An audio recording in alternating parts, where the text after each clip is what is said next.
Boker Tov à tous. Nous voilà arrivés à Sukkot. On vient de finir Rosh Hashanah. Et qu'est-ce que c'était Rosh Hashanah? Alors Rosh Hashanah, comme on avait vu, ça vient du mot shinui. Ça veut dire qu'on veut faire un changement dans nos vies. On s'est rendu compte qu'on a des choses à changer et qu'il faut qu'on renouvelle par cette nouvelle année certaines choses. Ensuite, on a eu Kippour. Et à Kippour, on a fait une introspection de où changer, de ne plus vivre de façon égoïste avec les autres, en abandonnant nos mauvais traits de caractère et en réaffirmant notre foi en Hachem, de ne pas être concentré sur soi, mais de donner aux autres. Et là, on arrive à Sukkot. Et Sukkot, en fait, on sort de notre maison pour aller dans des cabanes. Ça veut dire que on sort de notre zone de confort pour commencer ce changement. On a abandonné notre vie de luxe et nos exigences et on va se focaliser sur l'essentiel de la vie. C'est quoi l'essentiel de la vie? C'est un toit pour s'abriter, une structure pour habiter, de la nourriture pour vivre et tout ça dans une joie absolue. Et en fait, on se rend compte combien finalement ce n'est pas la matérialité qui nous rassasie, mais la joie qu'on va mettre dans nos actions et de l'excitation qui va avec.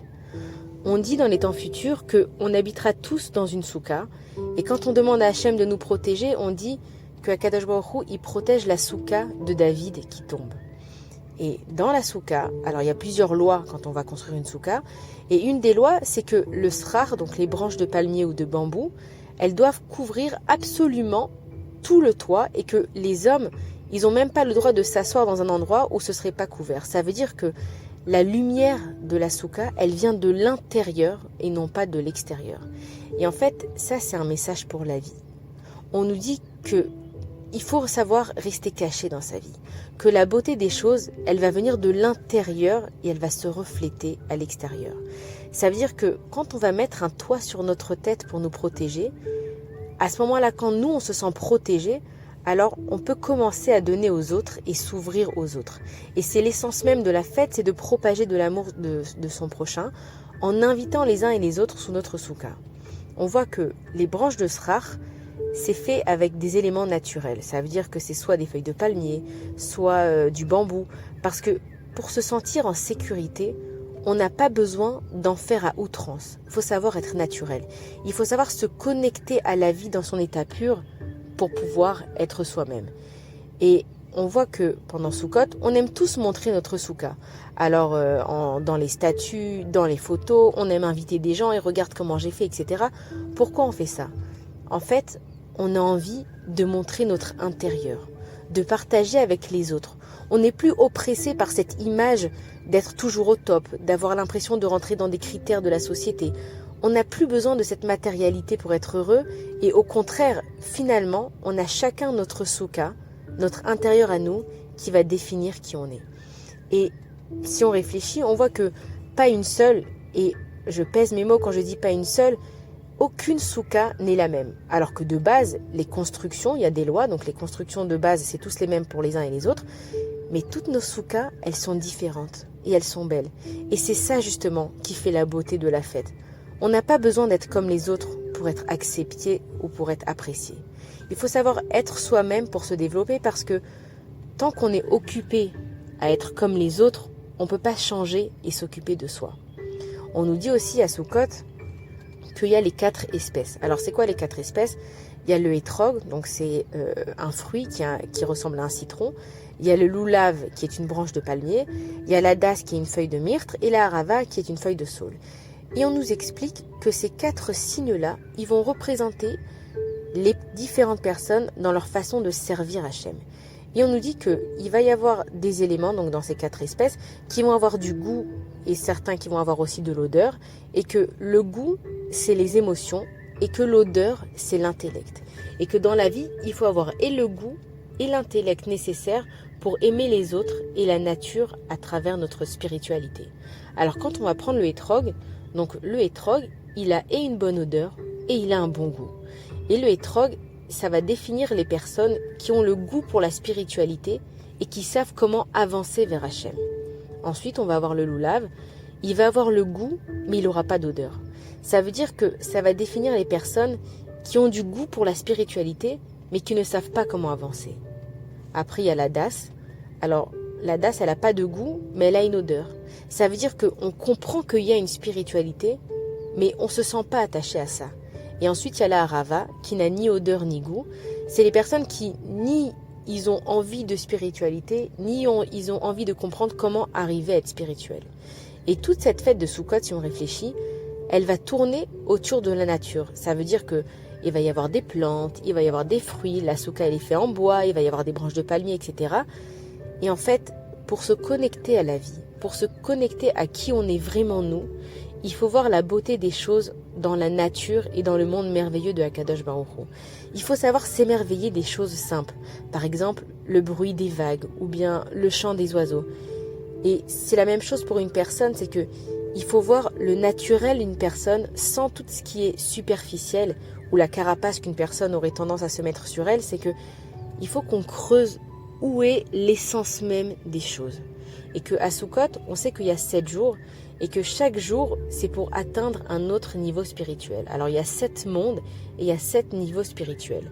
Il y a le niveau du Chesed, le niveau de la Gvura, Tiferet, Netzach, Hod, Yesod et enfin Malchut. Et ces 7 différents mondes, ils nous aident à arriver au 8e monde où il y a Akadosh Baruch Hu. Et quand on arrive au 8e monde, on arrive au 8e jour, qui est donc Simchat Torah, la joie absolue. Donc pendant cette fête de Sukkot, maintenant que on est, on va dire, au milieu des fêtes depuis Rosh Hashanah, ensuite Kippour et Sukkot pour arriver à Simchat Torah, il faut que maintenant on se connecte à nous-mêmes. On a décidé qu'on allait faire des changements. On a décidé qu'on allait s'ouvrir aux autres. Maintenant, pendant cette fête de Sukkot, il faut qu'on prenne les choses simples de la vie. Il ne faut pas chercher à être plus que les autres, mais il ne faut pas être moins que les autres. Il faut qu'on sache avancer dans nos vies, mais il faut qu'on sache où avancer dans nos vies. Quand on sait où on va, quand on a un plan dans notre tête, alors on est moins surpris par les événements de la vie. Une personne qui ne se prépare pas dans un voyage ou dans un chemin, elle peut être surprise et ça peut lui couper sa route. Alors que si nous maintenant, on sait qu'on a fait des choses pas bien, donc on sait où on doit changer, on s'est fait pardonner sur les choses qu'il ne faut pas, donc Sukkot, on prend tout ce qu'on a ramassé pendant Rosh Hashanah et Kippour et on le partage avec les autres. C'est un moment où on aime bien être invité, on aime bien inviter, on aime montrer notre souka, on met des lits dans la souka, on dort là-bas, on est en train de dire à Kadosh Baruch Hu, tu sais Hachem, j'ai confiance en toi. Je suis dans une maison qui est toute frêle, il n'y a même pas de matérialité dans cette maison en vrai, il y a à peine une porte où je peux fermer la serrure, ça veut dire que n'importe qui pourrait rentrer dans ma souka. Mais on est en train de dire à Kadosh Baruch Hu, maintenant Dieu, j'ai compris qui tu es et qui je suis par rapport à toi. Et j'ai compris qu'à Kadosh Baruch Hu, si je me mets dans ta souka, si je me mets dans ta maison à toi, où il y a les vraies choses de la vie, pas les choses qu'on essaye de croire qui vont nous faire du bien, mais les vraies choses, là où il y a la spiritualité qui nous emmène dans une joie infinie. Si on se met dans cette souka et on se met dans les mains d'Akadosh Baruch Hu, alors on sait qu'on est protégé et on sait qu'on peut arriver à Simchat Torah en ayant une joie ultime. Parce que à Simchat Torah, on va danser autour de la Torah. Pourquoi ? Parce que ça y est, on a compris. On a compris que la Torah, elle va nous aider à apprécier notre matérialité. Parce que finalement, on voit que la matérialité, c'est une course. On court toute la journée après certaines choses. On a des buts différents dans nos vies, mais celui qui court après la matérialité, il n'est jamais satisfait, vu qu'il a toujours besoin d'autre chose. Alors que quelqu'un qui arrive à se satisfaire spirituellement, il se sent heureux. Et donc on dit à Kadosh Baruch Hu, maintenant qu'on se met dans ta souka, qu'on a compris qu'on n'a pas besoin de autant de matérialité. Alors bien sûr, il faut de la matérialité, mais il faut qu'on sache faire le pour et le contre. À quel niveau s'arrêter dans la matérialité ? Est-ce que j'ai vraiment besoin de cette chose-là pour être heureuse ? Ou alors est-ce que je peux être heureuse à l'intérieur de moi ? Et on sait que la joie, ça se dit simcha en hébreu, et que si on inverse les lettres, ça donne marshava qui veut dire la pensée. Parce que la joie, elle ne s'obtient pas à partir des choses extérieures. La joie, elle s'obtient à partir des pensées qu'on va avoir à l'intérieur de nous.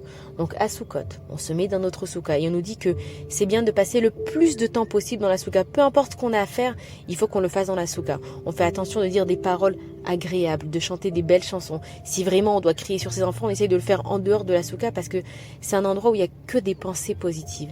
Et à force de penser positivement, alors notre vie va être positive, notre façon de penser, elle va être positive.